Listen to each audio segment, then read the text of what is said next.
Jadi kalau berkait dengan membangun alam ini untuk kehidupan, lingkungan hidup untuk kehidupan manusia dan makhluk Tuhan lainnya ini, kita akan ketemu tekanannya bagaimana kita mau membangun ini. Apakah human centris atau environment centris? Nah, gitu. Jadi kalau kita sudah human centris kan tekanannya manusia. Lalu kita tidak berpikir buaya tidak punya rumah. Orang hutan tidak punya rumah. Bekantan tidak punya rumah. Cacing tidak punya rumah. Pitoplankton, zooplankton yang menyumbang oksigen 85% yang kita sedot per detik itu kan dari laut, itu juga tidak punya rumah. Itu bukan bencana, itu kerja alam. Kalau mau saya buktikan, seandainya terjadi tsunami itu, di tsunami itu tidak ada manusia, disebut bencana atau tidak? Oh ya, bukan bencana. Nah, itulah. Jadi logikanya itu. Jadi enggak ada bencana itu akan jadi bencana kalau ada manusianya. Sekarang ada petir yang nyambar, itu kalau nggak kena manusia itu bencana nggak? Petir ngantam, tapi nggak kena manusia, nggak kena apa-apa. Nggak berdampak gitu kan? Nggak berdampak, bencana nggak? Nggak Itu kan bencana, kerja petir itu kan kerja alam. Alam. Kalau nggak salah itu entah cukup entah secara sains ini ya, tapi pengetahuan dasar saya petir itu adalah charger, mengcharger bumi supaya kita bisa hidup. Kembali kita bicara masalah sungai, ya kan? Nanti saya hubungkan dengan laut. Gini, perilaku manusia dan perilaku alam itu muaranya ke sungai dan ke laut. Jadi kalau mau menyelamatkan sungai itu menjadi airnya bersih dan sehat, laut itu menjadi bersih dan sehat, maka jagalah daratan. Kalau mau memposisikan sungai ini ada dua. Sungai ini bisa diposisikan sebagai untuk membuang air banjir, tapi sebagai juga sumber air bersih dan sehat. Nah, kalau dia mau diposisikan sebagai air bersih dan sehat, itu harus jaga ekosistem. Nah, di hilir Sungai Karangmumus yang kiri kanannya kota ini dan desa, itu semua paret, got atau drainase yang muaranya atau yang menuju Sungai Karangmumus itu harus melalui IPAL. Instalasi pengolahan air limbah. Jadi di situ di setiap paret atau got yang muaranya ke Sungai Karangmumus itu harus dibuatkan minimal ada 3 atau 4 bak. Bak pertama untuk menerima sampah-sampah besar, bak kedua untuk menurunkan sedimen, bak ketiga menurunkan racun, bak keempat sudah pembuangan TBC, yang kelima baru boleh dilepas ke sungai, ke Mahakam. Ingat, sungai itu diciptakan Tuhan bukan hanya untuk manusia. Nah, ini harus kita sadari. Dan sekarang itu dengan dalih human centris, estetika dibersihkan. Nah, sekarang bicara estetika. Kalau di lingkungan, kalau saya pribadi ada estetika lingkungan, ada etika lingkungan. Tapi kalau rawa itu terjaga, kalau hujan dia ditampung dengan rawa, kalau kekeringan dia akan menetes pelan-pelan setelah disaring oleh rawa. Air Sungai Karangmumus menjadi bersih dan sehat. Nah, balik lagi soal sungai warna hijau, Bang. Nah, sungai warna hijau itu bahaya atau tidak? Nah, kalau soal bahaya atau tidak, nanti kalau kita ketemu ngomong air, air itu harus bersih dan sehat. Air harus bersih dan sehat. Ada air bersih tapi nggak sehat untuk manusia. Misalnya air Aki. Ya, Samarinda memang kota air. Samarinda memang kota air. Warnanya hari ini, ya dianggaplah 3 hari yang lalu itu warnanya hijau, kehijauan.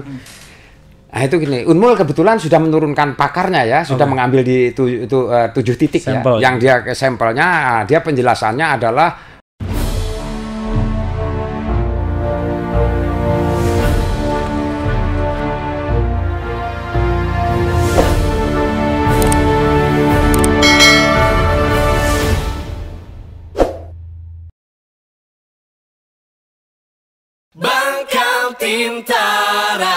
Bangkal Tim Tara. Assalamualaikum warahmatullahi wabarakatuh. Selamat datang di Korkal Siniar, di mana semua suara bisa didengar.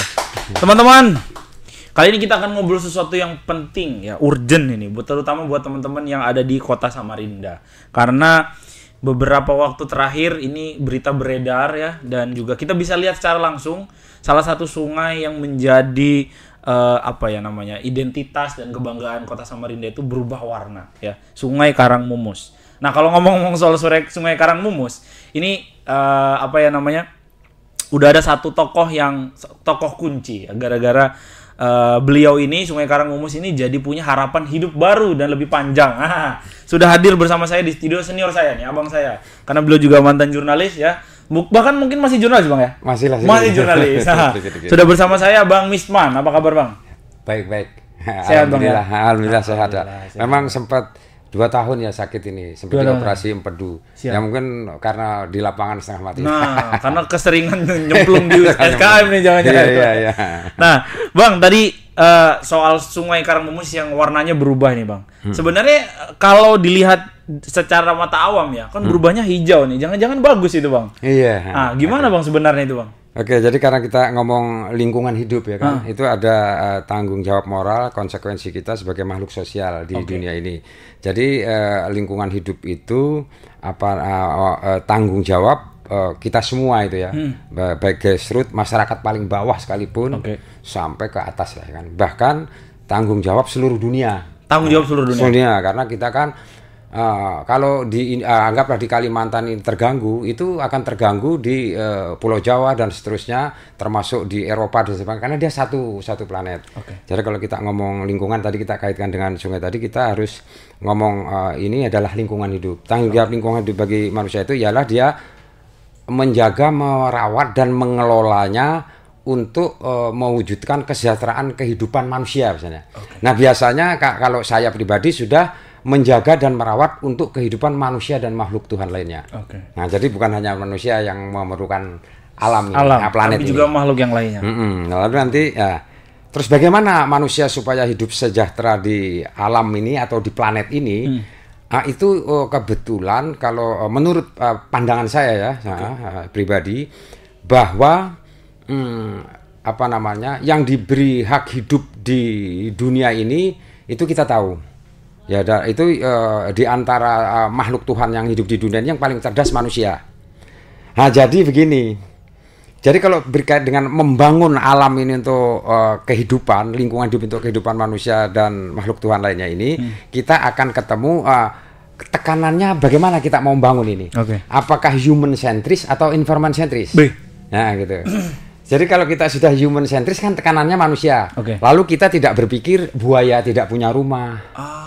Orang hutan tidak punya rumah, bekantan tidak punya rumah, cacing tidak punya rumah, pitoplankton, zooplankton yang menyumbang oksigen 85% yang kita sedot per detik itu kan dari laut, itu juga tidak punya rumah. Kalau kita cemari kan. Kalau berpikirnya human centris. Nah, itu human centris itu nggak masalah, dia nggak punya. Yang penting manusia hidup. Ini jahat Bang ya? Bukan jahat, tergantung siapa yang kan. Tapi kalau kita sudah bicara environment centris, kita akan mempunyai pengetahuan dasar lingkungan yang berhak hidup di dunia ini, ya kan gitu. Menurut saya itu ada manusia, tumbuhan dan hewan. Manusia, tumbuhan dan hewan. Menurut Anda siapa yang paling serakah? Kayak manusia deh Bang. Jadi kalau terjadi apa-apa itu sebenarnya bukan kesalahan alam. Karena memang ya perbuatan kita ya kan. Sekarang dunia sudah, kalau dulu kan ribut dengan global warming. Dunia memanas. Sekarang sudah global boiling. Global apa Bang? Boiling, mendidih. Sudah mendidih. Yang mungkin yang tadinya suhu itu sekitar paling panas 45 bisa mencapai 50 sampai 60. Wow. Dan pantesan Samarinda panas banget Bang ya sekarang Bang ya. Mungkin Samarinda berkisar masih 40 naik. Samarinda 40. Nah, itu udah bukan panas lagi Bang ya, itu mendidih. Nanti kalau sudah 60 kita nggak bisa keluar rumah. Wow. Harus kita punya kulkas besar dan kita masuk di dalam situ. Nah, ini bicara masalah ya tadi. Agak serem Bang ya. Agak serem sekali. Oke. Nah, jadi itu. Jadi kita akan terserah ini manusia tekanannya kepada human centris atau environment centris. Nah, terus kalau kita bicara lingkungan hidup, apakah itu climate change atau perubahan iklim yang drastis, pemanasan global, bumi mendidih, hujan iklim pancaroba ekstrim tidak terjadi, gempa bumi dan sebagainya. Nah, itu ternyata kita harus bicara lingkungan itu hidup bukan hanya bicara sekedar sampah, biasanya kan gitu. Tapi kita bicara pembagian ruang kehidupan. Nah, ruang kehidupan ini misalnya di mana sih manusia, di mana hewan, di mana tumbuhan itu harus berbagi. Nanti akan ketemu kita namanya keanekaragaman hayati. Jadi keanekaragaman hayati itu di situ ada kehidupan manusia, tumbuhan dan hewan yang anekaragam. Tapi kalau keanekaragaman hayati ini hilang, itu juga akan menghilangkan kehidupan manusia. Bentar. Kalau tidak beraneka, kalau tidak beragam, kehidupan manusianya juga terancam. Terancam. Oke. Misalnya gini, Keneka Maharajati hilangnya di Sungai Karangmumuk, kita di Bisang Sungai ya. Oke. Hilangnya beberapa ikan, seperti ikan patin, ikan apa, timbullah ikan sapu-sapu atau ikan cecak. Oke. Nah, itu kan mengancam kehidupan manusia terkait dengan kebutuhan Makan patin. kebutuhan nutrisi nabati ya. Nutrisi Hewani ya. nabati, betul. Nutrisi ya, kan itu. Oke. Hewani ya kenapa ya kan kehilangan. Nah, itu kan mengancam kehidupan kita. Udang hilang kan. Jadi dia memang apa namanya? Nah, namanya biodiversitas. Biodiversity. Satu kesatuan yang saling bergantungan. Jadi kalau bicara lingkungan itu kita harus bicara biodiversitas. Satu kesatuan. Nah, nanti kita akan ketemu ilmu yang namanya biotik abiotik. Biotik. Jadi ada benda yang hidup, ada yang dianggap benda yang mati, misalnya kayak batu. Dan itu nggak bisa dipisahkan. Kalau salah satu hilang, nah itu akan mengganggu kehidupan manusia.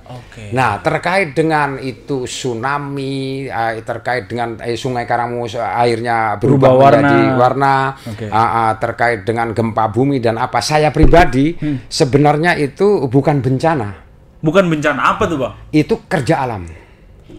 Kerja alam. Tetapi karena di situ ada, kalau itu ada manusia, itu yang menganggap bencana manusia. Padahal alam itu mengembalikan dirinya untuk menjadi natur. Dia bekerja itu. Makanya yang tadi hukum alam itu lebih pasti. Itu yang pengetahuan saya. Lalu itu kerja alam. Nah, lalu itu bukan bencana, itu kerja alam. Kalau mau saya buktikan, seandainya terjadi tsunami itu, di tsunami itu tidak ada manusia, disebut bencana atau tidak? Oh ya, bukan bencana. Nah, itulah. Jadi logikanya itu. Jadi enggak ada bencana itu akan jadi bencana kalau ada manusianya. Sekarang ada petir yang nyambar. Itu kalau nggak kena manusia itu bencana nggak? Petir ngantam, tapi nggak kena manusia, nggak kena apa-apa. Nggak berdampak gitu kan? Nggak berdampak, bencana nggak? Nggak itu kan bencana. kerja petir itu kan kerja alam. Kalau nggak salah itu entah cukup entah secara sains ini ya, tapi pengetahuan dasar saya petir itu adalah tasjer, mentasjer bumi supaya kita bisa hidup. Begitu. Jadi itu kalau tidak ada petir tambah bahaya. Maka ketika muncul petir ada hujan, itulah air yang virgin. Jadi kalau kita bisa mengambil air hujan yang kena petir itu kesehatan kita akan terjamin bisa umur. Kalau kita minum itu umurnya bisa ratusan tahun. Asal nggak kena petirnya, Bang. Kalau kena petirnya selesai sudah. Nah, kalau karena asal nggak kena petirnya, karena petir itu kan kerja alam, tapi bisa disebut bencana ketika dia kena manusia. Terus kayak gunung meletus misalnya, itu kan dianggap bencana. Tapi ketika gunung meletus di suatu daerah yang tidak ada makhluknya manusia, makhluk lain, sebenarnya manusia kalau makhluk lain mati dia nggak masalah. Nggak peduli, Bang, ya? Dia nggak manusia nih, marah manusia nih.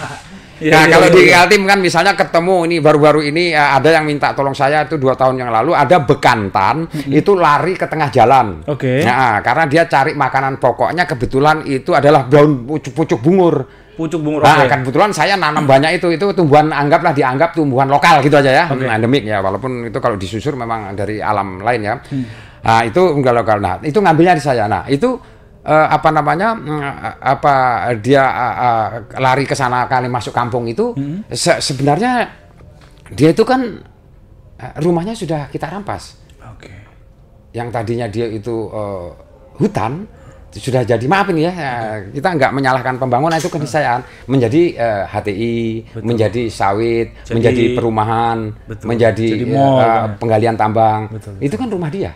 Nah, lalu dia keleleran, nah bahkan maaf aja nih, kalau kita salah-salah dia kita anggap hama, lalu kita tembak. Emang begitu biasanya? Nah itu, jadi sebenarnya yang paling jahat siapa ini? Nah kan gitu kan, kita ngomong lingkungan secara substansi ya, terkait dengan kehidupan. Terus tadi saya sudah ngomong kan terasa manusia nih. Nah kalau kita bicara dengan terkait dengan sungai, nah kita ngomong sungai, kebetulan saya tekanannya pada sungai nih ya. Saya ini gini. Anggaplah aktivis atau pegiat lingkungan. Saya menjas diri saya pegiat lingkungan bidang ekosistem. Kalau saya pegiat lingkungan bidang ekosistem, karena pegiat lingkungan itu ada yang mengelola sampah, mengelola ekoenzim, membuat tanaman hidroponik, membuat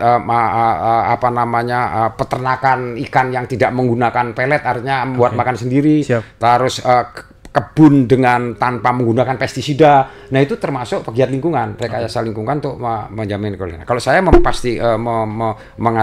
menjudge diri saya sebagai ada pegiat lingkungan di bidang ekosistem atau ekologi. Nah, gitu. Nah, lalu gini, kalau kita sudah berbicara air, kenapa itu di Sungai Karangmumus warnanya hari ini, dianggaplah 3 hari yang lalu itu warnanya hijau, kehijauan. Nah, itu gini, Unmul kebetulan sudah menurunkan pakarnya ya, sudah mengambil di 7 titik sampel, ya. Yang dia sampelnya, dia penjelasannya adalah membludaknya nutrisi sebenarnya. Itu yang dari dari kegiatan manusia dan sebagian dijelaskan di situ kalau nggak salah itu dari pupuk kesuburan yang masuk ke sungai, ke dalam sungai.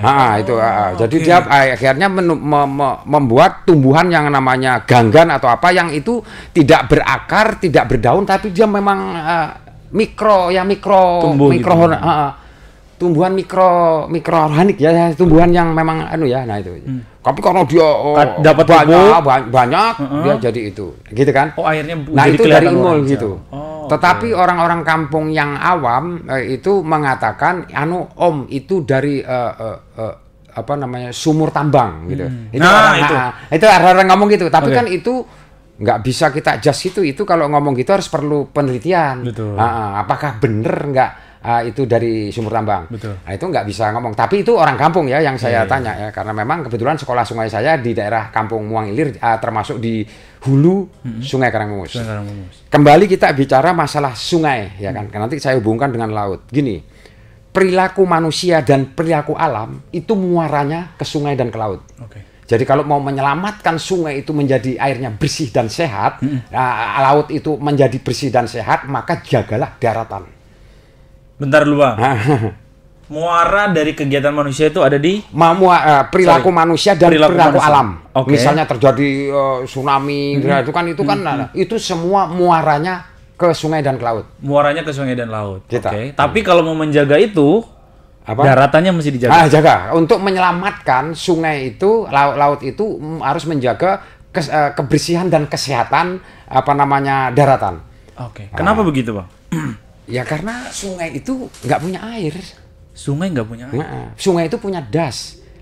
Pemerintah atau umum menyebut itu adalah das. Das itu disebut daerah aliran sungai. Nah, das itu di negara kita itu biasanya dibagi 3. Ada das hulu, das tengah, das hilir. Daerah aliran sungai. Saya pribadi dan kawan-kawan menyebutnya itu adalah ruang air. Ruang air. Air lewat doang berarti, Bang? Ruang air. Nah, ruang air. Apa itu ruang air? Ruang air itu, jadi das itu apa? Das itu saya buat menjadi bahasa sederhana, menjadi ruang air. Karena kalau das itu kan orang taunya daerah aliran air, artinya yang di situ aja air. Artinya yang sungai itu aja yang dianggap das. Nah, padahal das itu adalah ruang air. Apa itu ruang air? Bukit, gunung, lembah, ya kan, hutan dan rawa serta tumbuhan liarnya. Jadi Anda kalau melihat di rawa-rawa ada tumbuhan yang liar, yang wah ini nggak ada manfaatnya, lahan tidur, padahal itu penyelamat luar biasa untuk kesehatan air. Jadi gini, kalau ada hujan deras masuk di bukit, kalau bukitnya nggak gundul, itu terjadi infiltrasi. Air itu yang jutaan meter kubik dari langit itu, anggaplah gitu, masuk ke hutan itu, dimasukkan ke akarnya, masuk ke bukit, di tepi bukit itu biasanya ada rawa, baru diteteskan ke rawa. Rawa itu akan menyimpan jutaan meter kubik air. Nah, ketika itu nanti sudah tersaring oleh tumbuhan liar di sana, itu maka baru diteteskan ke sungai. Gitu. Jadi kerja alam itu benar-benar luar biasa, cerdasnya. Jadi kalau sampai sungai itu tidak punya ekosistem yang saya jaga itu, maka dia akan berubah fungsi, ya kan gitu ya. Nah, jadi kalau mau nanti kita akan ketemu kenapa itu berubah menjadi warna sungai yang tadinya jadi kuning jadi hijau. Kuning jadi hijau. Nah, yang dipertanyakan bukan di air sungainya itu. Ada apa di das sungai itu? Ada apa di das hulu, di das tengah, di das hilir? Oke, sekarang saya akan ngomong air baku Sungai Karangmumus. Air gini, Sungai Karangmumus itu airnya dari mana sih? Betul. Yang paling penting. Dari mana? Dari mana? Jadi itu dibagi 3. Yang di hulu atau di jembatan 1, kita sebut gitu aja, orang Samarinda tahu jembatan 1, itu adalah dari dorongan Sungai Mahakam. Dari dorongan Sungai Mahakam. Itu sampai ke sekarang ini karena pernah dikeruk oleh pemerintah, itu sudah sampai ke jembatan Tempian Lempake. Dari itu dulunya sampai Unmul aja. Sekarang sudah sampai jembatan Lempake, itu adalah dari Sungai Mahakam. Nah, itu dorongan itu ya, 1. Nah, di samping itu dari limbah kota dan desa. Jadi sumber air bersih, sumber air Sungai Karangmumus yang kita pakai, kita sedot itu adalah dari limbah kota dan desa yang melalui drainase paret dan got. Agak ihong ya. Ternyata itu limbah juga, Pak ya? Lah iya dong. Makanya saya mengusulkan kepada pemerintah, ya kan, nah gitu. Kalau mau memposisikan sungai ini ada 2. Sungai ini bisa diposisikan sebagai untuk membuang air banjir, tapi sebagai juga sumber air bersih dan sehat. Nah, kalau dia mau diposisikan sebagai air bersih dan sehat, itu harus jaga ekosistem. Nah, di hilir Sungai Karangmumus yang kiri kanannya kota ini dan desa, itu semua paret, got atau drainase yang muaranya atau yang menuju Sungai Karangmumus itu harus melalui IPAL.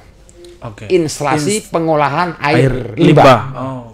Jadi di situ di setiap paret atau got yang muaranya ke Sungai Karangmumus itu harus dibuatkan minimal ada 3 atau 4 bak. Bak pertama untuk menerima sampah-sampah besar, bak kedua untuk menurunkan sedimen, bak ketiga menurunkan racun, bak keempat sudah punggungan TBC, yang kelima baru boleh dilepas ke sungai, ke Mahakam. Ada suatu sungai di dunia ini yang saya nggak bisa menyebutkan namanya, itu dia tidak akan melepas airnya ke sungai itu kalau suhunya tidak sama. Itu sudah lebih. Sampai ke karena itu, dia begitu melepas ke sungai itu suhu air itu nggak sama, maka biota kehidupan air, ikan, udang, buaya, biawak, belut, fitoplankton dan sebagainya akan terganggu lah, akan terdampak keamanannya. Itu di Eropa atau di Eropa itu? Di Eropa. Cuma spesifik menyebutkan saya nggak pernah. Itu kalau nggak salah pernah terjadi. Yang dulunya juga 300 tahun yang lalu persis kayak kita memperlakukan 300 tahun yang lalu. Nah, nah, mudah-mudahan 300 tahun yang lalu kita sudah memperlakukan 300 tahun ke depan, Bang. Ya. Kita doakan mudah-mudahan Bang Misman sehat sampai 300 tahun ke depan. Itu kalau amin. Nah, terus bagaimana? Apakah ini salah pemerintah terhadap sungai yang seperti itu? Nggak begitu juga. Ya, salah sebenarnya. Maaf nih. Sebenarnya walaupun pemerintahnya nggak cerdas, kalau masyarakatnya cerdas nggak akan terjadi. Kalaupun pemerintahnya nggak cerdas, masyarakatnya nggak akan rusak lingkungan. Itu maksudnya berarti yang paling penting juga masyarakat. Iya dong, karena ini kan lingkungan hidup, nggak bisa nih. Nggak cuma pemerintah doang, Bang ya. Tapi kita nggak bicara soal kalau kebijakan kan sudah aturan mainnya nih. Misalnya kita sekarang bicara sungai ini siapa yang bertanggung jawab sih? Ada yang ngomong ini pusat, ini Pak Misman nih. Pak Misman, kan repot urusannya. Terus nanti kita link ke yang bersangkutan. Ini alokasi anggaran untuk itu nggak ada plotnya. Ini sudah masuk sini. Gimana betul. Saya ini mau membantu Pak Misman, tetapi nggak ada cantolannya. Nah, ini kalau saya kasihkan Pak Misman, saya masuk penjara, Pak Misman masuk penjara. Kan repot nih, karena cantolannya nggak ada. Nah, jadi agak repot. Gitu. Sering terjadi itu, Bang ya? Ya, mungkin pernah terjadi. Gitu. Ya kan, gitulah. Jadi pejabat ini kadangkala juga bingung, ya kan? Atau kadangkala juga dia pura-pura bingung mungkin ya, gitu. Pura-pura bingung. Atau sudah yang ini ya. Jadi kembali lagi tadi kalau terkait dengan sungai. Nanti saya sudah ngomong ini tadi kita kalau yang menentukan, nah gini, kalau kita bicara sungai kan ada 2 nih konsentrasinya. Dia itu diposisikan sebagai pembuangan air banjir atau hidrolika, atau dia diposisikan sebagai sumber air bersih dan sehat. Nah, nanti kita harus bisa membedakan antara sungai dan kanal. Kalau sungai itu sudah dikeruk, didalami, dilebarkan, rata-rata 30 meter dikeruk atau diluruskan, disudet, itu lalu dibeton kiri kanan, itu bukan sungai. Itu kanal. Kalau yang sudah didalemin dan seterusnya, dikeruk, kan itu normalisasi, Bang. Yang normal sungainya atau manusianya? Iya. Yang nggak normal nih manusianya. Gini, sungai itu dibangun Tuhan atau diciptakan alam. Untuk Sungai Karangmumus itu mungkin miliaran tahun. Wah, iya. Untuk tercipta sampai sekarang. Nah, lalu sungai itu ada meandering, berkelok. Itu sebenarnya nggak boleh diluruskan, Pak. Nggak boleh lurus, Pak ya. Ya sekarang yang paling nyata aja ya. Ini sungai berkelok, ya kan? Itu maksudnya supaya air yang dari atas ini tertahan lama, di sini sebelum habis, ini baru turun. Lah kalau Anda luruskan, jadi cepet dong tenggelam yang bagian hilir. Iya. Nah, satu. Yang kedua, ikan yang tadinya bisa singgah di perkeloknya itu, dia nggak bisa. Dia harus maraton berenang terus. Dosa nggak? Ikannya capek. Padahal kan dia mau singgah di perkelokan itu. Nah sekarang Ikannya Anda capek. luruskan. Oke. Nah, terus ada lumpur yang di bawahnya itu untuk kehidupan ikan lele, ikan apa, ular yang hidup di lumpur. Itu kamu keruk jadi beton. Ah, dia mau hidup di mana sih? Terus ada di tepi, di bawah pohon, pohon di tepi sungai, itu ada akarnya yang menjuntai ke sana. Betul, itu ada udang, ikan, belut, kepiting, yuyu yang semua menyelamatkan kita, kehidupan kita. Itu kamu ganti beton. Dia suruh hidup di mana? Ini ada pengalaman ketika saya diundang sebagai narasumber di Kota Bangun. Itu Pela. Oh, Desa Pela. Oke. Nah, dia ngomong, Pak Misman, waktu kalau Pak Misman datang 20 tahun yang lalu, saya ini begitu turun ke sungai, udang galah, ikan patin sudah naik. Sekarang sudah nggak ada, Pak Misman. Ya saya pikir nggak ada. Rumahnya kamu ganti beton. Gini, kalau ada piapu, enceng gondok, kumpai di tepi sungai, itu rumah ikan dan udang bertelur, beranak, kepiting, apa macam. Ingat, sungai itu diciptakan Tuhan bukan hanya untuk manusia. Nah ini harus kita sadari. Dan sekarang itu dengan dalih Ya human centris. estetika dibersihkan. Nah gitu, sekarang bicara estetika. Kalau di lingkungan, kalau saya pribadi ada estetika lingkungan, ada etika lingkungan. Estetika. Apa Oke. itu, Bang? Sekarang gini, kalau estetika lingkungan, misalnya saya memperindah penghijauan di kota saya ini. Saya hanya menanam satu pohon namanya pohon trembesi atau pohon pucuk merah. Itu estetika, ya. Tetapi secara etika lingkungan belum tentu. Karena begitu kamu nanam trembesi, nanam pucuk merah, burung, orangutan, yang lain belum tentu bisa hidup di pohon yang kita pilih itu. Betul. Jadi kita harus memilih pohon itu juga. Misalnya sekarang saya menanam pohon trembesi di tepi sungai. Daunnya jatuh ke sungai. Itu bisa membunuh ikan dan udang kalau itu nggak benar-benar dipelajari.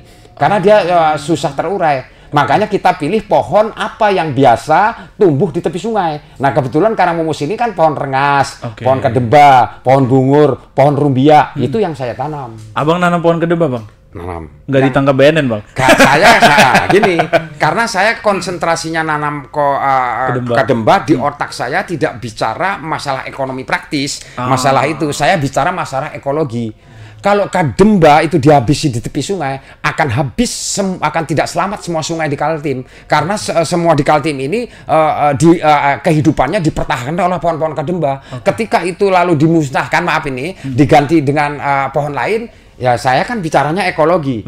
Saya tidak menyalahkan kebijakan itu karena dia berkaitan dengan kebutuhan khusus ya, terkait dengan menghindari agar tidak ada salah guna. Tapi kalau secara ekologi itu sangat bermanfaat untuk ekosistem atau ekologi sungai yang namanya riparian. Jadi gini, riparian itu adalah daerah, anggaplah gitu, ekosistem sungai. Biasanya riparian itu kalau yang saya pahami itu adalah tumbuhan akuatik yang di airnya.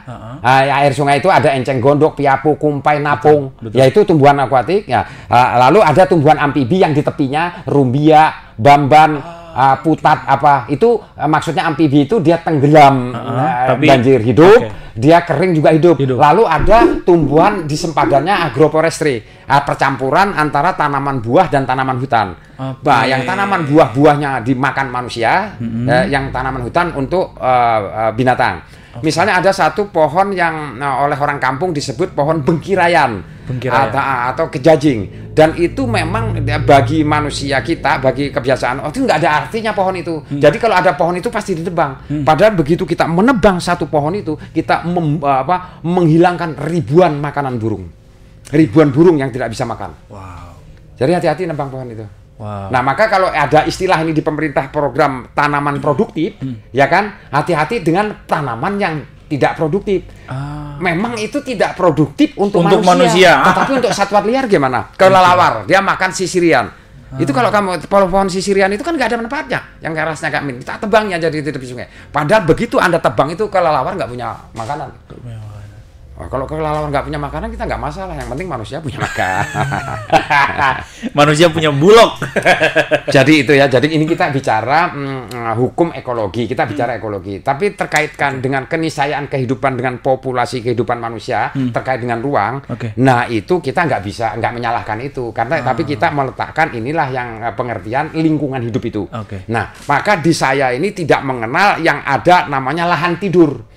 Nggak ada lahan tidur. Nggak ada lahan tidur. Jadi dulu gini, waktu saya masih sekolah gitulah. Jadi teman-teman saya kuliah dari Jogja, dari Jawa itu saya undang kemari jalan. Waktu itu Balikpapan Samarinda kiri kanan, kalau kita jalan kan kiri kanan itu apa namanya hutan-hutan besar, gitu. Ya, betul. Nah dia ngomong, waduh sayangnya di sini banyak lahan tidur, gitu kan. Kalau sekarang baru saya ketahui, saya dulu ngomong oh iya itu. Ternyata konsep lahan tidur itu human centris. Karena dia tidak dimanfaatkan oleh manusia, nggak ditanamin sawit maksudnya manusia. Gitu. Ternyata begitu yang kita anggap lahan tidur itu kita garap, maka ekosistem banjir di mana-mana, dangkal di mana-mana, hancur di mana. Jadi sebenarnya nggak ada lahan tidur di alam semesta. Memang alam ini sudah mengatur keseimbangannya sedemikian rupa. Jadi kita hati-hati. Maka ada istilah kalau kita membangun di satu tempat, itu ada istilah jangan cuma ganti rugi lahan, tapi ganti rugi ekologi. Kalau ganti rugi ekologi. Kalau ganti rugi lahan tuh begini. Saya punya tanah 10 hektar. Man, ini aku mau bangun perumahan di sini. Berapa harganya? Ini 10 miliar. Saya dibayar 10 miliar. Ini ganti rugi lahan. Tetapi setelah membangun situ, ekosistem di situ bagaimana? Di situ ada pohon apa, ada rumput ada apa, dan itu kalau hujan menyerap sebagai apa? Dia ada sebagai infiltrasi menyerap, tapi juga dia sebagai ada penampung air seperti rawa. Kalau rawa itu bukan memasukkan air ke dalam ya, dia menampung air sebanyak-banyaknya. Nanti kalau kemarau dialirkan ke sungai. Makanya kalau itu rawa habis di Samarinda, maka nanti kalau hujan kita kebanjiran, kalau kemarau kita nggak kekeringan. Tapi kalau rawa itu terjaga, kalau hujan dia ditampung dengan rawa, kalau kekeringan dia akan menetes pelan-pelan setelah disaring oleh rawa. Air Sungai Karamumus menjadi bersih dan sehat. Makanya di sekolah sungai, karena ekosistemnya itu walaupun sejengkal saya jaga, ketika kemarau justru airnya jernih di sana. Karena ekosistemnya ada. Tapi begitu naik ke hilirnya, itu airnya kayak comberan. Jadi gitu. Jadi itu kalau kayak gitu ya, jadi itu. Iya. Wow. Saya kira itulah. Jadi ini kalau kita bicara itu. Jadi kalau bicara sungai itu bicara ruang kehidupan. Nah, ada yang tanya saya, bagaimana Sungai Mahakam? Oh, itu lebih keren lagi. Karena kalau nggak salah DAS, daerah aliran sungai atau ruang sungainya Sungai Mahakam itu 7 juta sekian hektar. 7 juta. Kalau Sungai Karangmumus itu 320 ribu atau berapa hektar. Sampai Sungai Karangmumus ini dasnya itu sampai ke Tenggarong seberang Muara Badak. Itu das Sungai Karangmumus. Terus mau menuju ke Bontang, ada Bontang Raya atau Bontang Baru itu. Itu cuma das Sungai Karangmumus. Nah, di atas bendungan Benanga itu dulu ada puluhan gitu anak sungai. Ada Sungai Siring, Sungai Bawang, Sungai Bengkuring, sungai apa. Dan itu memang kalau kita nggak jaga hilang. Makanya kemarin saya menyarankan pemerintah, kita sekarang harus berani menginventarisir sungai dan anak sungai dan memberi namanya serta ini jaraknya berapa. Misalnya Sungai Siring, lebarnya berapa, panjangnya berapa, buat plang. Itu Sungai Bawang, lebarnya berapa, panjangnya berapa, buat plang. Jadi masyarakat tahu sungai Bengkuring atau sungai apa ya, Bayur, sungai apa itu harus dibuat. Kayak Sungai Siring tinggal cerita deh, Bang. Ya tinggal siringnya. Tinggal siringnya aja mungkin. Ya saya kira gitu. Kalau itu nggak kita lakukan, memang hilang. Nah kalau hilang sungai, memang mengancam kehidupan. Ya gini aja, kota-kota besar itu nggak selamatnya itu dia memang nggak punya sungai. Kota besar itu umumnya dia punya kanal. Ya karena apa? Sungainya kan sudah di tembok kiri kanan. Jadi interaksi ekologinya gimana sih? Nggak ada. Air yang mau masuk ke sungai itu, maaf ya, itu disaring dulu oleh vegetasi, baik pohon maupun rerumputan. Dan yang paling hebat menyaring racun itu adalah rerumputan. Jadi ketika air itu belum masuk ke sungai itu sudah disaring dulu di rawa itu, dienapkan di apa, baru dia diteteskan. Jadi kerjanya itu kalau dirupiahkan triliunan. Karena belum ada Sekarang gini teknologinya, aja. Bang ya. Ada danau Semayang, danau Melintang. Oke. Itu termasuk Itu termasuk sempadan Sungai Mahakam. Sempadan memang. Jadi air itu masuk dari hulu, masuk ke situ. Oke. Itu di situ ada yang sering disebut itu, hampir saya nggak sebut, itu disebut gulma yang tumbuhan napung apa yang sering ngantem jembatan itu. Iya. Nah itu masuk itu air ke situ. Sebenarnya akar-akar enceng gondok, piapu gulma itu menyaring segala racun yang ada di situ, baru diturunkan. Itu kalau kerjanya kita yang menggantikan untuk menyaring itu berapa dana? Mungkin per detik itu 1 T. Wow. Jadi kerja alam untuk menyelamatkan air itu. Tapi itu kita anggap gulma karena dia mendominasi. Kenapa kita anggap gulma? Itu karena dia mengganggu kehidupan kita. Nah, Pak, kadang nabrak rumah tuh, Bang. Gulma. Di rumah di pinggir sungai maksudnya. Betul. Nah, gulma itu yang sayang satu aja. Gulma itu kan konotasinya kan banyak sih yang protes saya dan marah karena ada terjemahan. Gulma itu kan konotasinya tumbuhan jahat ya. Iya. Nah kan, berarti kita harus belajar dulu. Harus bisa membedakan antara tumbuhan dan tanaman. Sudah bisa kan? Kalau tumbuhan itu tumbuh sendiri. Kalau tanaman ditanam manusia. Nah sekarang kalau tumbuh sendiri yang menumbuhkan siapa? Aku mau tanya ini. Siapa yang menumbuhkan? Siapa? Kalau yang punya agama pasti tahu nih. Tuhan. Nah, Tuhan. Pernahkah Tuhan salah membuat tumbuhan? Berani yang kamu mengatakan itu gulma? Nah, kalau mau dibahas itu ya. Tapi kalau terkait dengan kesejahteraan manusia, dia akan terkait dengan budidaya tanaman pangan. Makanya timbul rumput teki itu gulma, karena dia kan menghambat budidaya tanaman pangan. Nah itu kan budidaya tanaman pangan itu itu human centris loh. Ini aku bicara yang ini aja, bukan aku mengkritik. Artinya kita mau meletakkan kita ini sampai sejauh mana menyalah-nyalahkan alam itu bencana gitu loh. Nah, balik lagi soal sungai warna hijau, Bang. Nah, sungai warna hijau itu bahaya atau tidak? Nah, kalau soal bahaya atau enggak, nanti kalau kita ngomong air. Air itu harus bersih dan sehat. Air harus bersih dan sehat. Ada air bersih tapi nggak sehat untuk manusia. Misalnya air aki. Agak serem ya. Bersih, betul. Ya kan? Oke. Itu harus bersih dan sehat. Nah, untuk menentukan perubahan air yang kecoklatan, kekuningan itu tiba-tiba menjadi kehijauan, itu memang harus di laboratorium. Apakah dia mencelakakan manusia atau makhluk Tuhan lain, itu harus di laboratorium, itu nggak bisa di karang-karang. Nah, ya kan, dia sudah punya laboratorium yang canggih. Kebetulan Unmul sudah melakukan. Tapi itu dia mengatakan gitu dan akan ikannya sebagian mabuk karena apa? Dengan ganggang yang muncul itu atau yang tadi dia katakan dari kesuburan. Nggak tahu dari tumbuhan ya, dari tumbuhan yang mengering menjadi pupuk dan sebagainya. Kalau dari pupuk pestisida apa yang masuk ya, itu subur sehingga dia membludak menjadi subur itu ganggang tadi. Nah itu mengakibatkan oksigen tidak bisa masuk ke air dan ikan nggak bisa bernapas.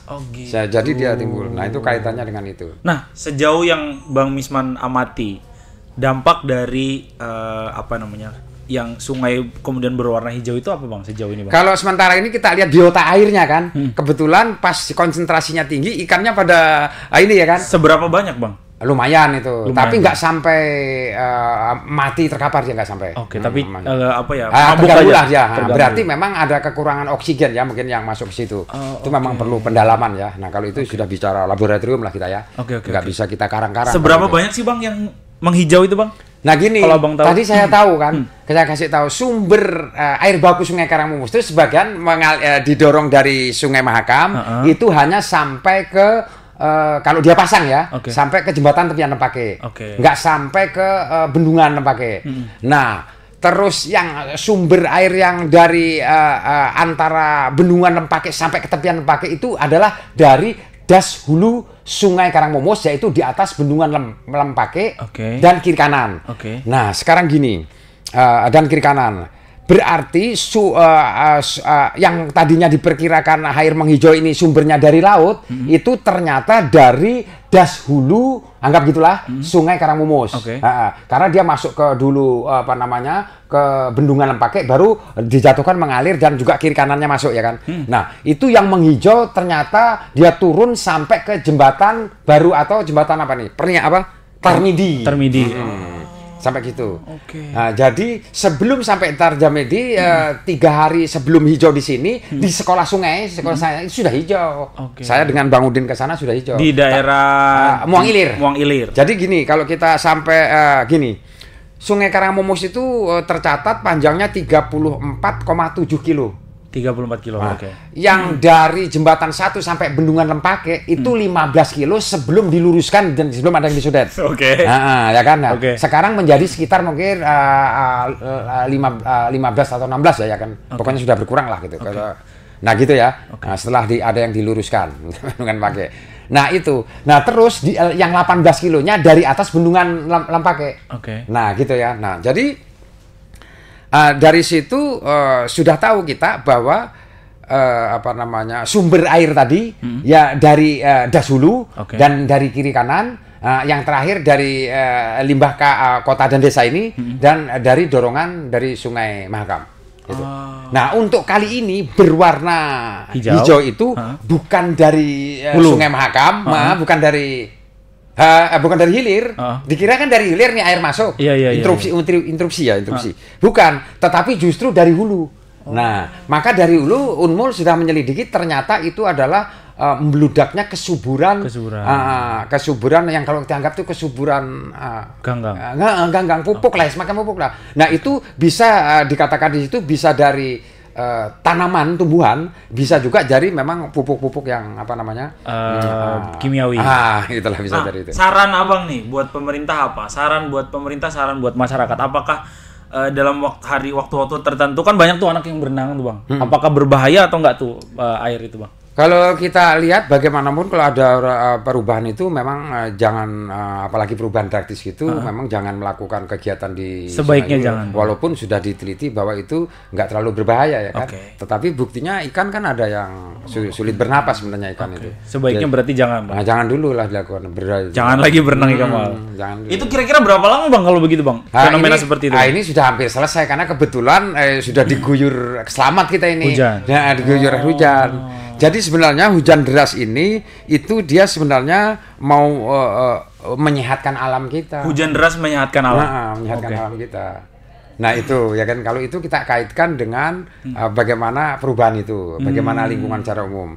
Nah, nanti kalau kita kaitkan kenapa Samarinda sering disebut menjadi kota banjir, nah itu memang agak salah. Kenapa tuh, Bang? Ya, Samarinda memang kota air. Samarinda memang kota air. Dulu ini yang kita tempati ini di kiri kanannya sawah. Ladang di lambung Mangkurat, di mana itu kiri kanan sawah, di Kehewanan itu kiri kanan sawah itu. Kita memang tempat air. Dulu disarankan kalau nggak salah ya tahun 63 itu disarankan jangan membangun rumah pondasi, minimal membangun rumah panggung. Oh gitu. Jadi kalau di sini sering yang dianggap banjir itu itu air memang kembali ke rumahnya. Rumahnya air memang kembali ke rumahnya. Jadi sebenarnya bukan salah airnya, Bang ya? Bukan. Wow. Tapi itu keniscayaan kehidupan. Nah, lalu gini, kenapa kan kalau dulu kan dikatakan penyebab utama banjir itu adalah sungai. Sebenarnya kalau sungai itu kan nggak punya air. Dia kan dari ruang air, bukit, lembah dan rawa tadi. Nah, ketika itu di cut and fill untuk pembangunan karena populasi perkembangan, untuk pembangunan itu digunduli. Itu airnya kemana? Ya kan masuk situ menjadi meluber kemana-mana. Seharusnya di sana itu dimasukkan ke dalam tanah, infiltrasi bukit, diisi ke rawanya. Sekarang rawanya kan sebagian jadi Rapak Indah, Bang. Nah, jadi gitulah. Jadi ini kita bukan dalam posisi ini salah atau benar, tapi kita mau meletakkan yang sebenarnya ini yang bagi saya pegiat lingkungan ekosistem itu itulah pendapat saya terkait dengan lingkungan ini. Bahkan saya sudah berpikir kan tidak ada bencana di alam ini. Yang tidak ada bencana. Nah, itu kerja alam. Cuma kalau kita kerja alam itu kebetulan ada di situ, mampus kita. Sekarang alam kerja Pak Petir ya. Pas kita lewat, dia kerja ini. Yang kita di sebelahnya kan kita kena mati. Petirnya kan siapa nyuruh lu di situ? Sekarang sekarang ada gunung meletus. Buang. Kita pas di situ. Kan dia juga gunung ngomong. Ngapain daki-daki gitu ya. Gitu. Jadi itu kerja alam. Terus apakah kerja alam ini nggak bisa dideteksi di apa? Tentu sesuai dengan ilmu pengetahuan kita. Semakin lama semakin apa kita punya deteksi. Maka sebenarnya gini, kita sekarang itu di alam ini cuma siap-siap kalau ada apa-apa kita sudah siap. Nah, tapi kalau soal banjir, soal gempa, soalnya nggak ada yang bisa ngatur itu. Itu di luar aturan kita. Yang penting kita siap-siap aja. Siap-siap aja, artinya siap-siap saja sama koreksi diri. Ini tenggelam Samarinda ini kesalahan alam atau memang alam tak bisa aja. Tinggal koreksi diri aja, ya kan gitu. Nah, jadi gitu apa namanya persiapan mental kita seperti itu. Memang kita ini kan paling melihat sesuatu itu sebenarnya melihat alam ini kan kepada kebutuhan kita. Saya pernah ada misalnya, ini ada satu contoh kecil misalnya, ada katak itu di depan rumah saya, ya kan? Itu saya buru dia kembali lagi, saya buru dia kembali lagi. Lalu saya tanya, kenapa sih kamu kalau tak buru kembali? Kenapa sih, man aku ini senang di sini. Kok kamu mau ngurusin? Nah kan berarti kita nggak pernah nanya. Nanya. Terus ada rumputan yang dianggap semak belukar. Kita tebasi lalu kita racun dia mati ya kan. Sebulan tumbuh lagi. Nah, lalu kita kenapa kamu ini kok mati loh? Kenapa sih, man aku ini juga mau hidup. Nah kan gitu. Jadi kadangkala kita berpikir hanya untuk kepentingan kita. Betul. Nah itulah nanti kita akhirnya ke kecil-kecil kalau terkait dengan lingkungan itu kita harus bisa membedakan perbedaan antara tumbuhan dan tanaman, sampah dan serasa, hutan dan kebun. Itu memang harus tahu dari itu. Saya kira itulah. Wow, saya kebanjiran fakta teman-teman ya. Kebanjiran fakta. Bang, pertanyaan terakhir nih, Bang. Tadi Abang sempat menyinggung soal kerja alam. Tadi kan buat informasi teman-teman, Bang Misman ini adalah peraih atau penerima anugerah Kalpataru, Bang ya. Betul, Bang ya. Tahun berapa tuh, Bang? 2003. Tahun 2023. Sebagai itu kalau Kalpataru itu ada 4 kategori. Perintis, pembina kalau salah, pelindung, penyelamat. Abang sebagai perintis. Saya perintis. Emang kita harus jangan jadi perintis. Perintis. Jadi perintis itu lain ya. Kalau perintis, penyelamat itu misalnya buaya yang sudah ada diselamatkan. Pelindung ini hutan diselamatkan. Kalau saya dari nol, yang nggak ada apa-apa saya buat. Wow. Jadi memang yang agak susah itu yang perintis sih. Perintis. Nanti aku kasih fotonya di sini ya. Nah, ini foto Bang Misman mendapat anugerah Kalpataru dari Pak Jokowi ya, Bang ya? Jokowi. Langsung gini, dari Pak Jokowi. Kalau SK Kalpataru dari Menteri, KLHK, kalau tropi dari Presiden. Itu ada 2 penghargaan berupa sertifikat Kalpataru, SK Kalpataru, lalu tropi.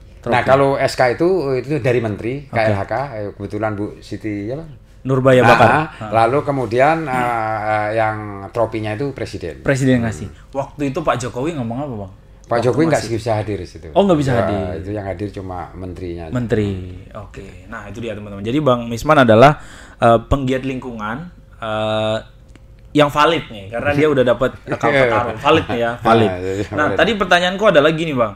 Kalau kemudian ada teman-teman yang suka mendaki gunung. No offense teman-teman ya, no offense. Tadi kan Abang sebut soal kerja alam. Mendaki gunung, ketika mendaki gunung kemudian tiba-tiba ada gunung meletus dan seterusnya. Kan seberapa valid dia disebut sebagai pecinta alam? Sedangkan dia kemudian tidak berdampak apa-apa kepada alam. Nah, gimana tuh, Bang, menurut Abang? Gini, itu ada istilah kalau saya pribadi dan kawan-kawan ini pencinta alam atau penikmat alam. Biasanya kalau penikmat dia nggak peduli itu hancur remuk, yang penting dia bisa menikmati. Kalau pencinta dia begitu naik gunung dia mencabut sehelai rumput aja di atas gunung itu berpotensi merusak lingkungan. Buang sampah, Bang ya. Apalagi itu. Jadi gini, di alam ini sebenarnya setiap hari per detik kita itu merusak lingkungan, itu harus kita sadari. Per detik? Per detik. Wow. Iya, karena kita itu mencabut sehelai rumput saja di atas bumi itu berpotensi merusak lingkungan. Nah, gini juga ada bahasa menanam pohon itu juga berpotensi merusak lingkungan. Loh, gimana, Bang? Ya kalau kebetulan pohonnya itu tidak endemik, tidak pohon yang memang untuk tumbuh situ lalu kita kurma tanam, misalnya, Bang. Nanti dia bisa menjadi invasif. Nah, ya kan? Misalnya gini, dulu di Kaltim tidak ada pohon akasia. Albasia, akasia atau apa? Karena dari luar masuk dia masif tumbuh, maka terjadi invasif ya, dia menguasai. Nah itu kan merusak lingkungan. Yang terharusnya dia menjadi hutan tropis, yang beraneka ragam dia menjadi monokultur. Karena didominasi itu, misalnya kan itu. Nah sekarang gini, nah ini kita kembali lagi, kita harus bisa membedakan antara hutan dan kebun. hutan itu diameter 1 hektar itu ratusan bahkan ribuan spesies. Ratusan bahkan ribuan, oke. Nah, bahkan di situ ada lumut yang tidak boleh diganggu gugat. Tetapi begitu dirubah menjadi kebun, itu harus dibunuh, harus disemprot. Iya, karena jelek maka ya. ini makamnya, ini maaf ya, mungkin Oke. saya akan dikoreksi banyak ini akademisi atau pemerintah ya terkait dengan pemberian nama ini maaf ya. Ini hanya saya ya, pengetahuan saya yang dangkal terkait dengan pemberian nama salah atau enggak nih ya, pemberian nama terkait dengan hutan tanaman industri ya, HTI. HTI, oke. Nah, hemat saya itu untuk pendidikan itu lebih baik dijelaskan kebun tanaman industri. Ya kenapa? Karena dia kan monokultur. Betul. Nah gitu loh. Maksud saya Sengon bukan gitu, Bang, apakah ya? saya salahkan HTI itu enggak. Tapi pengertian hutannya itu bagaimana? Padahal kalau hutan itu, lantai hutannya itu kan banyak serasah, banyak itu nggak boleh diganggu. Karena itu kehidupan dia subur. Makanya hutan itu terus semakin subur tanpa pupuk karena dia memang Ekosistem. berproses ekosistem. Oke. Dia menghidupi diri sendiri. Kalau mau selamat itu, makanya harus tahu tadi ini human centris atau environment centris. Nebang satu pohon itu sekarang ada istilah pohon produktif. Bagaimana kalau pohon itu nggak produktif? Berarti kan dianggap halal ditebang, sah ditebang. Sah ditebang, betul. Ada lahan bukit, lembah hijau apa, itu dikatakan lahan tidur. Itu berarti Nggak memberi dampak yang enggak, positif. dikatakan lahan tidur berarti kan boleh dialihkan fungsi. Oke. Jadi hati-hati, ya kan? Padahal kan di dunia ini nggak ada lahan tidur. Itu pengetahuan saya selama ini yang yang saya pelajari dan saya tekuni. Bahkan ini memang benturan kadang-kala dengan akademisi karena memang punya definisi sendiri baik tentang gulma, tentang apa. Dan saya kebetulan membuat definisi sendiri tanpa sekolah. Kebanjiran fakta sekali lagi.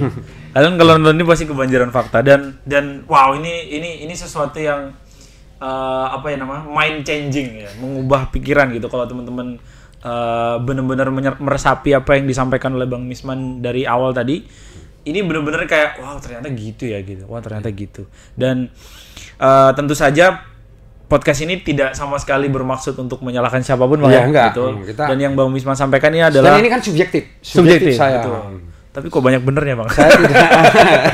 Saya tidak menyalahkan, tidak mengatasnamakan pemerintah, masyarakat atau apa, subjektif memang. Artinya pendapat saya selaku pegiat lingkungan yang kebetulan diakui oleh pemerintah baik daerah maupun nasional ya. Saya mulai wali kota, gubernur itu 3 kali ngasih penghargaan saya. Wow. Kalpataru, pelopor, macam-macam itu gubernur. Okay. What are you exactly do? Apa yang sebenarnya Bang Misman lakukan di SKM itu Bang?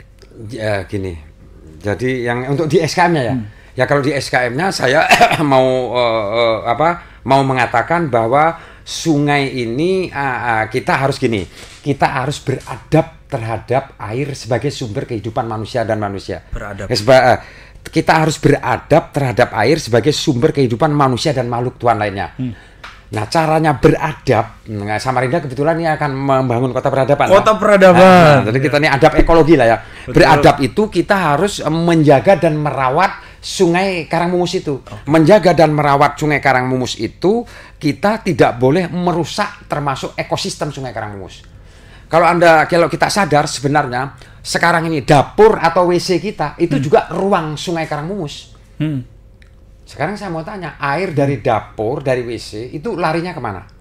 Septic tank, kemudian ada yang ke got ya? Ke got. Got larinya kemana? Sungai. Nah, jadi kalau nggak melalui IPAL, bagaimana itu air Sungai Karangmumus kita itu? Wow. Nah, itu hanya untuk, tapi kalau untuk kepentingan manusia kan air comberan pun kan bisa dibuat menjadi virgin. Ada alatnya toh. Okay. Bahkan air asin bisa jadi itu untuk manusia. Tapi bagaimana ikan dan udang? Kita cemari mati-matian, pakul binatang semua mati situ. Dia nggak punya kemampuan untuk menjernihkan air itu. Terpaksa dia mati.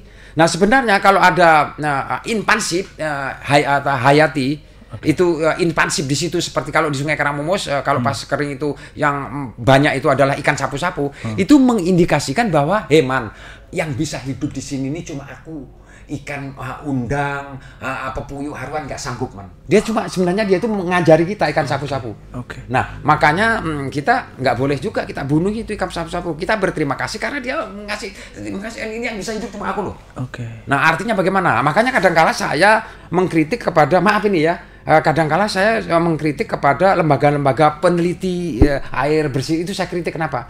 Maksud saya gini, Sungai Karangmumus itu nggak usah diteliti dulu, tapi mari bersama-sama kita jaga kualitas dan kuantitas dan kontinuitas air. Sudah kita lihat bersih dan ekosistem terjaga, baru kita teliti layak enggak nih. Sekarang ini nggak usah diteliti aja, orang awam sudah tahu ini kada bisa dipakai. Nah, gitu loh. Bujur lagi. Ngabisi uang aja kan gitu loh. Bujur Sudah lagi. tahu hitam pekat baru diteliti kandungan E. coli-nya berapa, kan ngapain?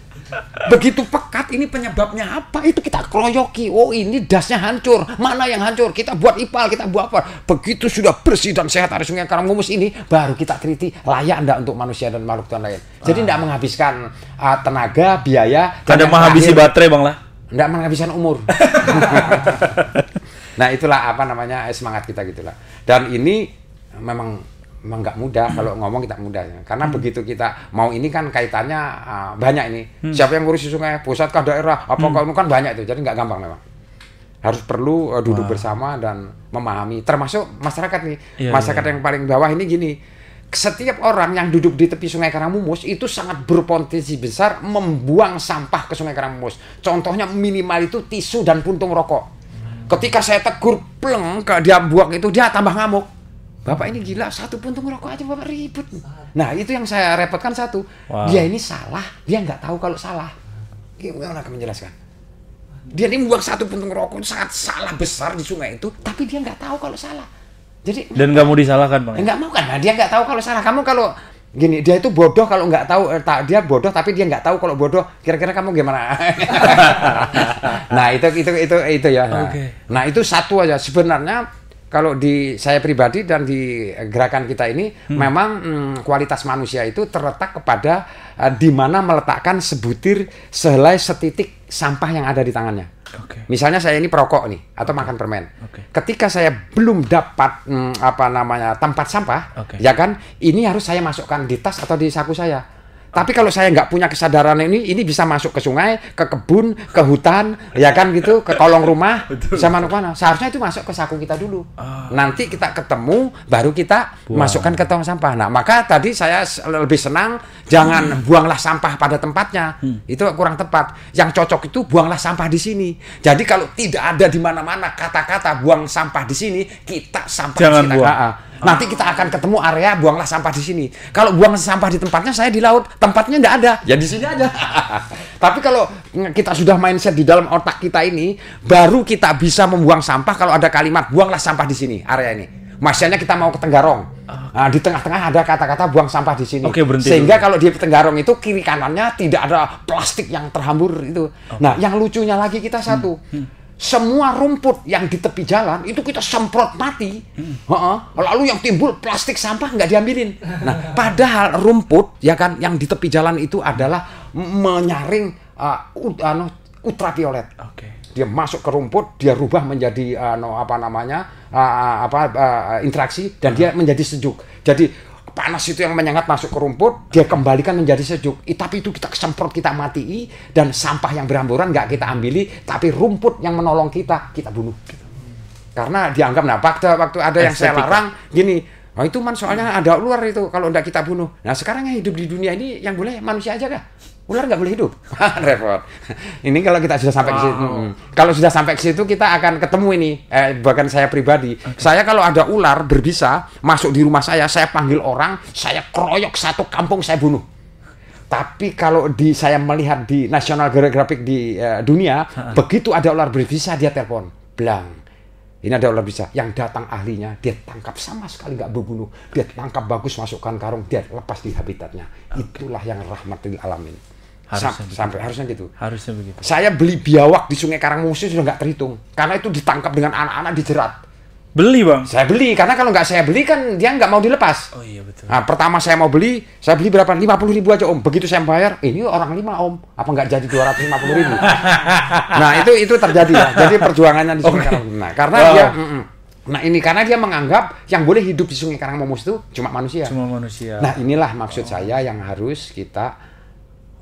Ini etika kehidupan ini yang dimaksud adab ekologi itu.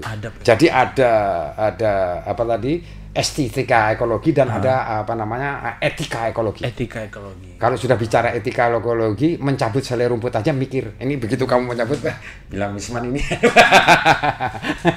Nah jadi gitulah. Wow. Ya, Wow. ya, Wow.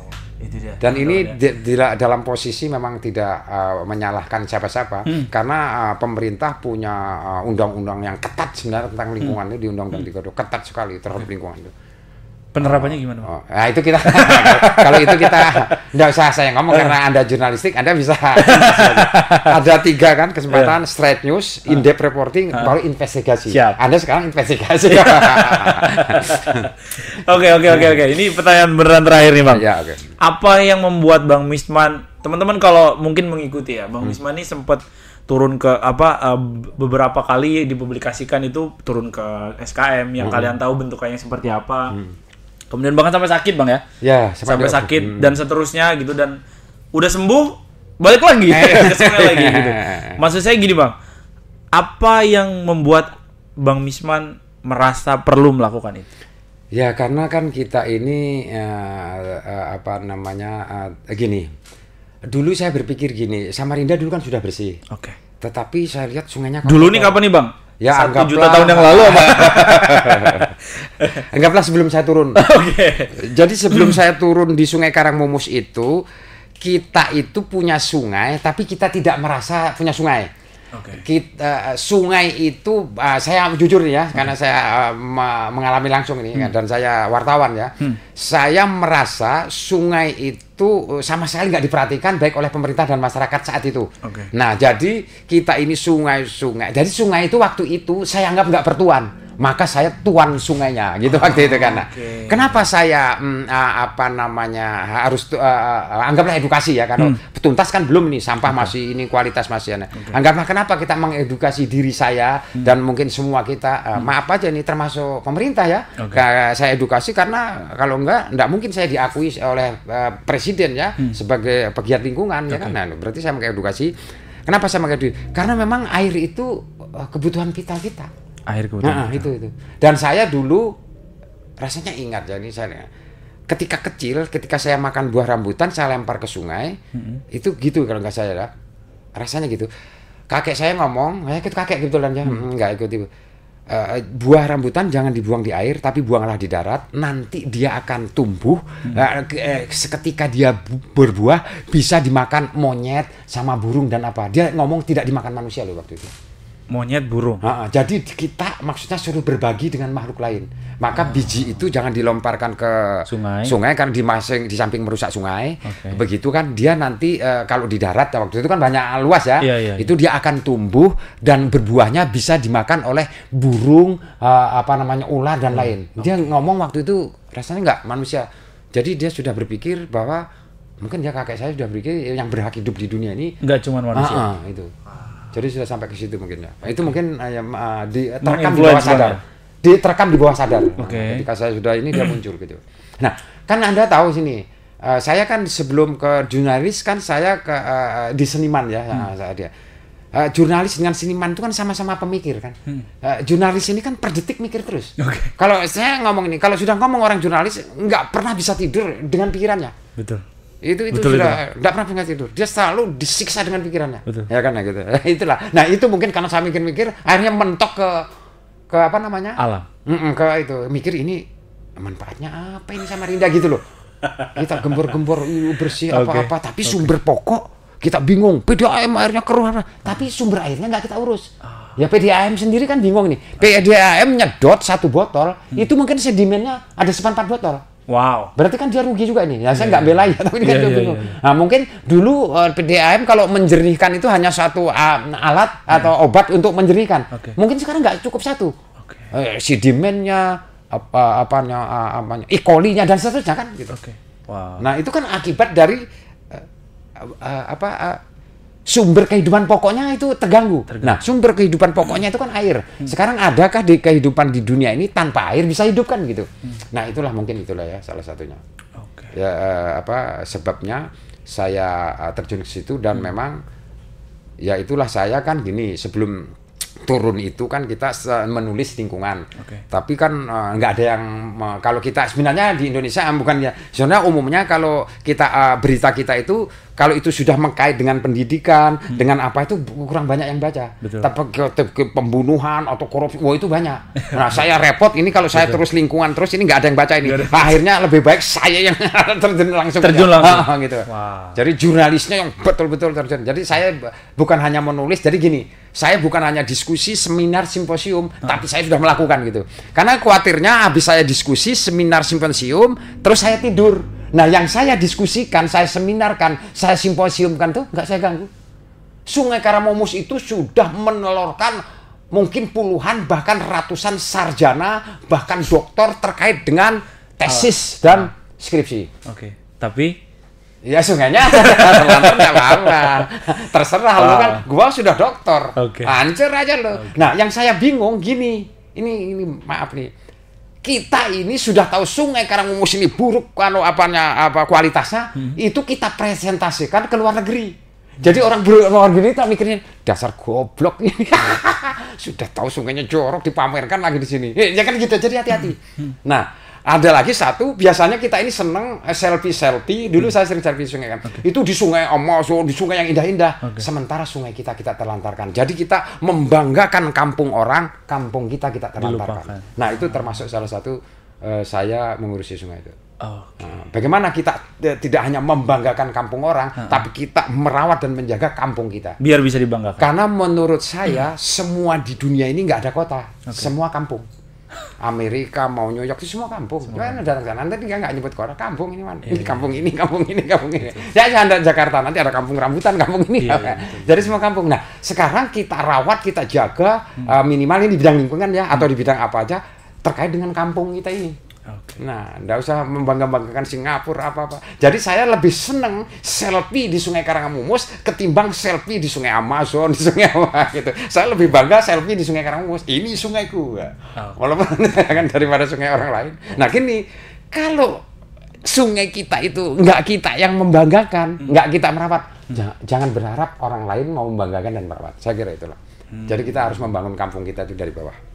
Oke, itu dia teman-teman ya. Mudah-mudahan ini menjawab pertanyaan teman-teman. Kenapa sih sungai SKM warnanya hijau? Ya, dan usaha apa yang sudah dilakukan oleh orang-orang yang memang punya keinginan untuk membersihkan atau memastikan bahwa sungai itu baik-baik saja supaya kehidupan kita juga tetap baik-baik saja. Gitu Bang ya.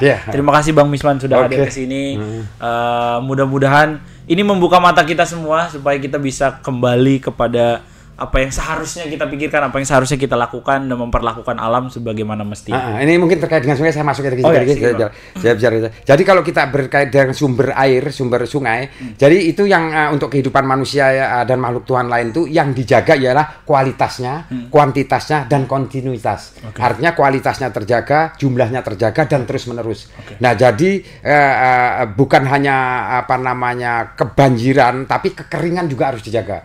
Jadi makanya dia harus seimbang tuh kualitas air, kuantitas jumlahnya, dan dia terus menerus. Nah, bagaimana menjaga ini? Tentu berkaitannya kita harus menjaga ekosistem atau ekologi yang disebut das atau ruang air tadi. Itu dia. Ini penting sekali ya. Sekali lagi terima kasih teman-teman sudah menonton dari awal sampai akhir. Jangan lupa cek berita terbaru dan terupdate di Koran Kaltim yang terbit setiap hari Senin sampai dengan Sabtu. Portal berita www.korankaltim.com, pusaranmedia.com, dan seputarfakta.com. Teman-teman juga bisa cek update informasi terbaru di Instagram kami @korankaltim.com ya. Teman-teman yang mau tahu aktivitas Bang Misman nanti juga saya tulis portal beritanya Bang ya. Ada Bang ya. Nanti websitenya saya taruh di deskripsi box. Terima kasih sekali lagi sudah menonton dari awal akhir. Nama saya Rusdi pamit. Assalamualaikum warahmatullahi wabarakatuh. Waalaikumsalam. Minum Bang. Oke. Di mana semua suara bisa